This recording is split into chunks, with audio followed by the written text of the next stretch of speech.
It was Thanksgiving. You know, one of those days where family is supposed to come together. Eat too much, laugh a little, maybe argue about football or politics. But at the end of the night you're still family. That's what I thought. Anyway, but this Thanksgiving, it turned into something else. Something I never expected. And it all started with one sentence. My daughter-in-law looked me dead in the eye and said, "You should sit in the kitchen." Just like that. No smile, no joke, no soft tone, just cold, straight, like she was talking to some outsider who wandered in off the street. And the worst part? My son, my only son, sat there at the head of the table. And he said nothing. Nothing. You ever had that happen? That moment where you're waiting for someone, anyone, to step in and say, "Hey, that's not right," but the silence is louder than the words. I stood there, plate in my hand, thinking maybe she was kidding. I mean, who says that on Thanksgiving? Who looks at the man who raised their husband and tells him to eat alone in the kitchen? But she wasn't kidding. She turned her back like I was dismissed. Like I was just help. Not gonna lie, I felt my chest burn. I was angry, really angry. But more than that, I was hurt. Because when I looked at my son, waiting for him to speak up, he just dropped his eyes. Couldn't even meet mine. And that silence, man. That silence told me everything. I swallowed it down. Didn't throw the plate. Didn't make a scene. I just walked to that lonely chair by the counter. Sat down. And listened to the muffled laughter from the dining room. You ever bite into food and it tastes like cardboard because your heart's not in it? That was me. I looked at that turkey. But all I could taste was humiliation. And here's the thing. I should have seen it coming. This didn't happen out of nowhere. No, it had been building. My son married Rachel 3 years ago. At first, I thought she was good for him. Ambitious, polished, the kind of woman who knows how to run things. I even liked her in the beginning. But little by little, I noticed things. The way she'd roll her eyes when I told stories. The way she'd forget to set a seat for me close to my son at family dinners. The way she'd say, "Well, maybe that's outdated," whenever I shared a tradition.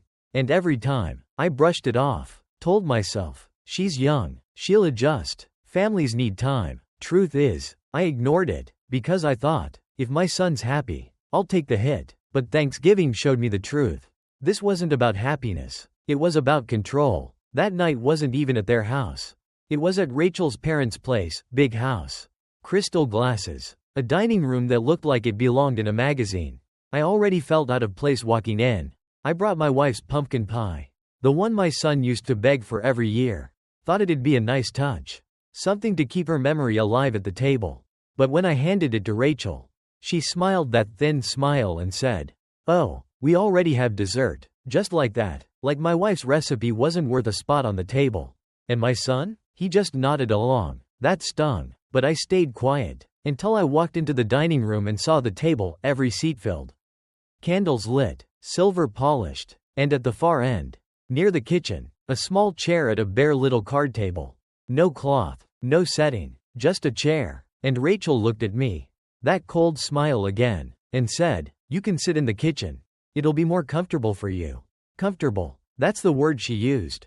You tell me, when was the last time sitting alone in the kitchen while your family eats together looked comfortable? I felt like a stray dog being tossed scraps. And my son, still silent. Still frozen. That silence screamed. So I smiled. Yeah. I actually smiled, took my plate, and walked to that chair. But inside? Inside I was crumbling. And here's where it twists. You might think that's where it ends. Me, sitting alone. Humiliated. But no. Because as I sat there, fork in hand, listening to the hum of the fridge while laughter echoed from the other room, something shifted in me. I started thinking, really thinking, about my son, about the years I spent raising him, the sacrifices I made, the lessons I tried to teach, about my wife, gone now, but always believing family came first. And I realized, Thanksgiving wasn't just a holiday anymore. It was a test of where I stood in my son's life. And the answer? It was right in front of me. As bitter as that pie sitting untouched on the counter. And here's the thing. You don't forget moments like that. They carve themselves into you. That night, sitting in that chair, I knew something had to change. Because once you've been pushed out of the room, you can't unsee the truth. And trust me, what happened next made Thanksgiving look like the calm before the storm. So there I was, sitting in that kitchen chair, fork in hand, trying to chew turkey that tasted like sandpaper. You know, it wasn't the food. It wasn't the noise of the fridge humming or the clinking of dishes in the other room. It was the message. The message was clear. I wasn't welcome at the table. And the man who should have stood up for me, the boy I raised, the one I worked myself into the ground for, sat silent. That silence was louder than anything Rachel could have said. I kept thinking, what did I do? What crime did I commit to be treated like some stranger? I sacrificed years, busted my back, gave my son everything I could, and now, this? Truth is, anger burned inside me. But disappointment cut deeper. Anger fades. Disappointment sticks. I thought about leaving, just walking out that back door and never looking back. But then, you know what? I decided, no, if I leave, they win. If I leave, they write me out completely. So I stayed, and as I pushed food around my plate, I heard little footsteps. Jacob, my grandson, 6 years old, messy hair, cheeks red from running around. He peeked into the kitchen and said, "Grandpa, why are you in here? Dinner's out there." And I swear, those words hit me harder than anything Rachel said. Because kids, they see the truth. No filter, no games. I forced a smile and said, "They wanted me to sit here. Buddy, but it's okay." He frowned, shook his head. "But your grandpa, you sit with us." Out of the mouths of babes. Right? I told him to go back before his mom noticed. And he did, but his confusion stuck with me. If even a child knows it's wrong, what excuse does a grown man, my son, have? After dinner, people started drifting into the kitchen with plates. Rachel walked past me like I wasn't even there, stacking dishes, her parents giving me polite nods like I was staff. And my son finally came close. He leaned down and whispered, "Dad, just let it go, okay? Don't make a scene. Don't make a scene." That's what he said. Not, "I'm sorry." Not, "You should have been with us." Just, "Don't make a scene." I stared at him, stared and waited. He couldn't hold my eyes. Turned away like a boy caught lying. That told me everything. He wasn't just silent. He was complicit. He let it happen. Maybe he'd been letting it happen for a long time. The drive home was heavy. Pie still in the backseat, untouched. I pulled into my driveway. Sat in the dark, thinking about my wife. What would she say? She always believed family meant respect. She used to tell me, "Our son will always know where he came from." But now I wasn't so sure. I poured a drink, stared at that empty house, and thought, maybe this is the new reality. But the more I thought about it, the more something hardened in me. This wasn't just about turkey and stuffing. It was about respect, about whether I was going to accept being shoved into the shadows. And I couldn't. I thought back to all the small things I'd ignored, the birthdays where Rachel planned everything without asking me. The barbecues where she said, "We don't need more chairs. Dad can sit inside." The holidays where I got last-minute invites like an afterthought. And every time, I told myself it was no big deal. Every time, my son stayed quiet. And now it had built to this. You ever realize too late that someone's already made their choice? That's what it felt like. My son had already chosen her comfort over me. Piece by piece, silence by silence. And Thanksgiving was just the moment I finally saw it. I finished my drink, sat in that dark kitchen, and thought, what now? Do I confront him? Do I swallow my pride? Do I cut ties? I didn't know the answer that night. But I knew one thing. The kitchen chair wasn't going to be my place forever.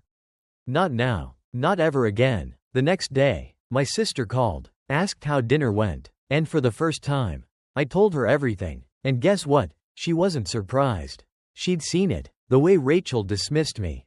The way my son drifted. She said, "You've been too quiet for too long. Maybe it's time you stop letting them decide your place." And that stuck, because maybe she was right. Maybe it was time I drew a line. I didn't know how yet, but I knew the days of being silent, of taking whatever seat they handed me, were over. And that decision? That decision would change everything that came next. The next morning, I woke up with that same heaviness in my chest. The house was quiet, too quiet, and all I could think about was that moment at the table when my son dropped his eyes and said nothing. I sat at the kitchen table, staring at the pie I had brought back untouched. And I thought, am I really just going to let this slide? Am I really going to keep being the man who gets shoved into the kitchen while everyone else pretends like I don't exist? Truth is, I couldn't. I picked up the phone and called my son. My hand shook. Not gonna lie. He answered, voice flat, like he knew why I was calling. I said, "We need to talk." He sighed. That kind of sigh that already says he doesn't want the fight. And he muttered, "Dad, can we not do this?" And I said, "No, we're gonna do this. You let your wife tell me to sit in the kitchen like I was nothing. And you said nothing. Do you understand what that means?" Silence. I pushed harder. "It means you chose her comfort over my dignity. That's not okay. That's not how I raised you." He finally said, "Dad, you're blowing this out of proportion." Out of proportion. That line lit me up. I gripped the phone tight. Jaw clenched. And I said, "Out of proportion? You ever seen me treat you like that?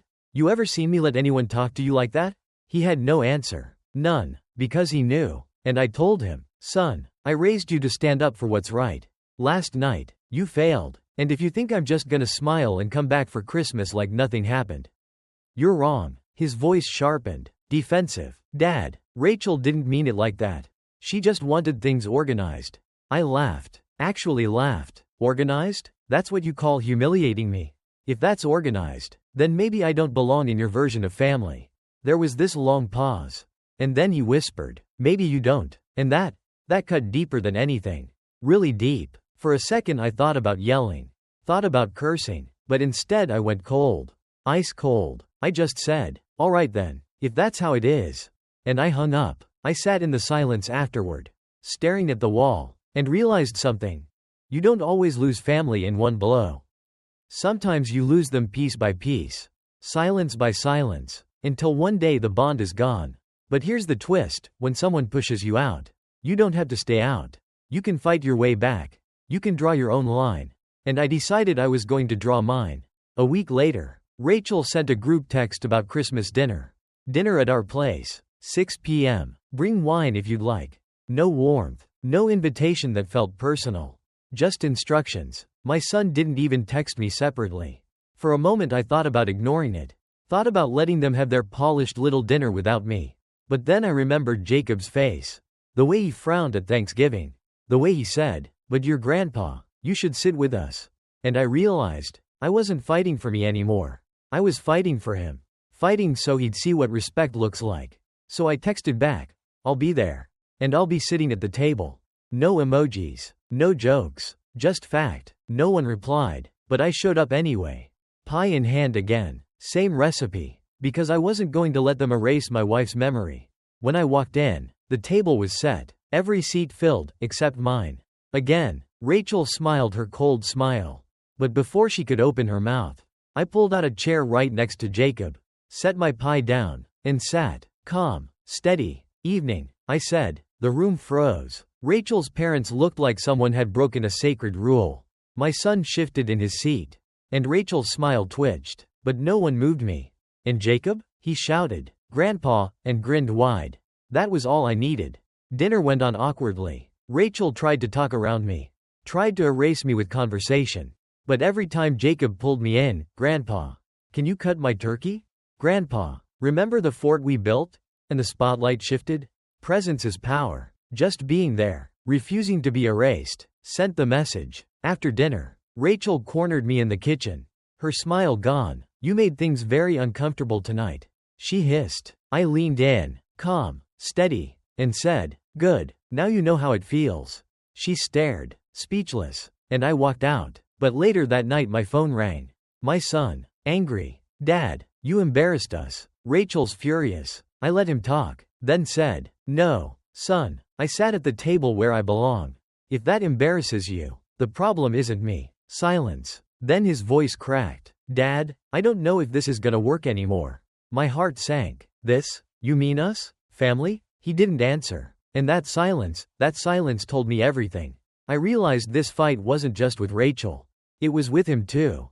And if I wasn't careful, I might lose him completely. But here's the thing. You don't save a bond by surrendering. You save it by standing firm.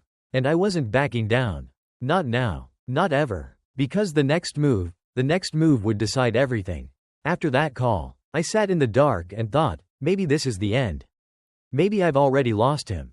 But truth is, I couldn't let myself believe it. I looked around my house, photos on the wall, my son's graduation, his wedding, him holding Jacob for the first time. All these frozen moments of a bond that used to feel unshakable. But it wasn't unshakable. It was cracking. And if I didn't act, it would break for good. So I did something old-fashioned. I wrote him a letter. Pen and paper. My own words. No interruptions. No defenses. Just me talking straight to my son. I told him how it felt that night, sitting alone in the kitchen like a stranger. I told him his silence hurt more than Rachel's words. And I reminded him, I never asked for a throne. I never asked to be in charge. All I wanted was respect. A seat at the table I helped build. And then I told him the truth, if he couldn't defend me. If he couldn't see me as family. Maybe we needed distance until he figured it out. I mailed it. Waited. Days turned to a week. Nothing. Then the phone rang. His voice was tired. Softer this time. He said, "Dad, I got your letter. I don't know what to say." And I told him, "Then don't say anything yet. Just think. Think about what kind of example you're setting for Jacob. Do you want him growing up thinking it's okay to watch people push his grandfather aside? Or do you want him to learn loyalty?" Silence. Long silence. Then he said, "I need time. Time." That's all he could give me. So I gave it. But while he was taking time, I made a choice of my own. I wasn't waiting for their approval anymore. I started reaching out to Jacob directly. Picking him up from school when I could. Taking him out for ice cream. Telling him stories about his grandmother. And you know what? That boy lit up. Every time, he'd hop in my truck and say, "Where are we going today, Grandpa?" And in those moments, I felt alive again. Felt like no matter what Rachel thought of me, Jacob and I had our own bond, and that bond was mine to protect. Rachel noticed. Oh, she noticed. One Saturday, she showed up at my door. Knocked hard. I opened it, and there she was, arms crossed. Face tight. "I don't appreciate you going behind our backs to see Jacob," she said. I stared at her. Stared and waited. Then I said, "Behind your backs? I'm his grandfather. I don't need permission to love my grandson." Her jaw tightened. "We're his parents. We decide what's best for him."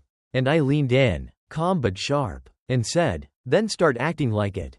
Because what's best isn't teaching him that respect is optional." She hated that, stormed off, muttering under her breath. And sure enough, that night my son called again. Angry. "Dad, you can't just talk to Rachel like that." I told him, "Son, I didn't disrespect her. I told her the truth. If that bothers you, then maybe you need to look in the mirror." He was quiet. Then his voice cracked. "Dad, I don't know how to balance this. I feel like I'm stuck between you and her."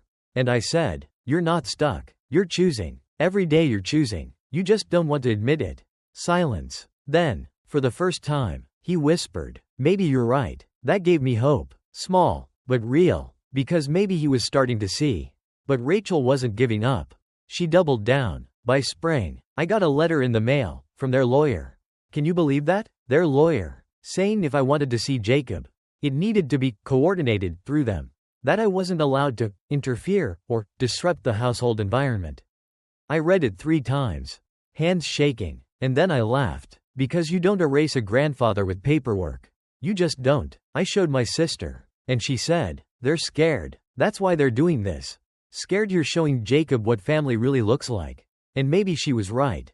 But I knew one thing. I wasn't backing down. Not now. Not ever. If they wanted to turn this into a battle, then fine. I'd fight. Not with fists. Not with lawyers. But with presence. With showing up. Because you can't erase blood. And here's the thing. The way it all flipped. The way it all came to a head, it didn't happen at Thanksgiving. Or Christmas. Or even at my house. It happened somewhere none of us expected. And when it did, everything changed. That letter from their lawyer sat on my table for days. Every time I walked past it, I felt that same burn in my chest. You know, it wasn't the legal jargon. It wasn't the threats. It was the idea that my own son and his wife thought they could reduce me to a visitor in my grandson's life. Truth is, it almost worked. For a night or two, I thought maybe I should just step back. Let them have their way. Avoid the fight. But then I pictured Jacob at that school play. Waving so hard when he saw me. Running into my arms after. And I thought, no. I'm not going anywhere. Not now. Not ever. The showdown came sooner than I expected. Jacob had a soccer game. 1st grade. Little jerseys. Kids tripping over the ball. Parents cheering too loud. You know the scene. And Rachel? She hadn't told me, but I found out through my sister. So I showed up. Sat in the bleachers. Kept to myself. And when Jacob spotted me, his face lit up again. He shouted, "Grandpa, so loud the whole field heard. Ran straight to me before the game. Hugged me tight. And right there, in front of parents, coaches, everyone, Rachel stormed over. "You shouldn't be here," she hissed. I just stared at her. Stared and waited. Then I said, "Funny, looks like your son thinks I should." She went red. My son walked up, trying to calm her, but Jacob wouldn't let go of me. He kept saying, Grandpa came, and you could see it, my son's face. The conflict tearing him apart. The game went on, Jacob scoring his first little goal, looking straight at me in the bleachers, pumping his fists. He didn't care who else was there. He cared that I was. After the game, Rachel tried again. "This is not okay," she snapped, loud enough for others to hear. And my son finally cracked. "Rachel, stop," he said, firm, loud. She spun on him. "What did you say?" And he repeated. I said stop. "He's Jacob's grandfather. He belongs here." The field went quiet. Parents pretended not to listen. But they were. And me? I felt something shift. Finally, my son had found his voice. Rachel was furious. But she couldn't fight him in front of everyone. She stormed off with her parents, dragging the cooler behind her. My son stayed. He walked over. Jacob still bouncing around. And for the first time in years, he looked me in the eye. "Dad, I'm sorry." Just 3 words. But real. Honest. I nodded. Couldn't even speak at first. Then I said, "That's all I needed." We didn't hug. Not right then. But something cracked open. A door. And from that day forward, things change. Not overnight. Rachel was still cold. Still polite in that sharp-edged way. But my son called more. Asked me to come by. To help with projects. To watch Jacob for an afternoon. Little by little, he was pulling me back in. And Jacob? That bond only grew stronger. He'd call me on the phone. Ask if I was coming to the next game. The next play. And every time, I showed up. Presence. That's what mattered. Not yelling. Not fighting in court. Just showing up. One evening, my son came over alone. Sat at my kitchen table. The same table where I'd read that lawyer's letter. The same table where I'd written him mine. He looked older. Tired. He said, "Dad, I messed up. I let things go too far." His eyes were wet. Voice cracking. "You've always been there for me. And I didn't stand up for you. I let Rachel take the lead. And I thought keeping peace was more important than respect. But I see now. I was wrong." I leaned back. Let him finish. And then I said, "Yeah, you should have stood up. But you're here now. That's what matters." We sat there in silence. But it wasn't the heavy silence of Thanksgiving. It was the kind of silence that heals. And I thought, maybe we'll be all right. It's not perfect. Rachel still looks at me like I'm an obstacle. She still has her ways. But my son? He's different now. Stronger. More aware. And Jacob knows, Grandpa isn't going anywhere. And sometimes that's enough. Because victory isn't always fireworks or grand gestures. Sometimes it's just refusing to be erased. Sometimes it's taking your seat and holding it. No matter who tells you to move. And that's what I did. I took my seat back. And here's the thing. I know some of you listening have felt that same sting, being pushed aside. Disrespected. Treated like you don't matter. Let me tell you, don't fade into the shadows. Don't let them erase you. Keep showing up. Keep being present. Because in the end, that's what speaks the loudest.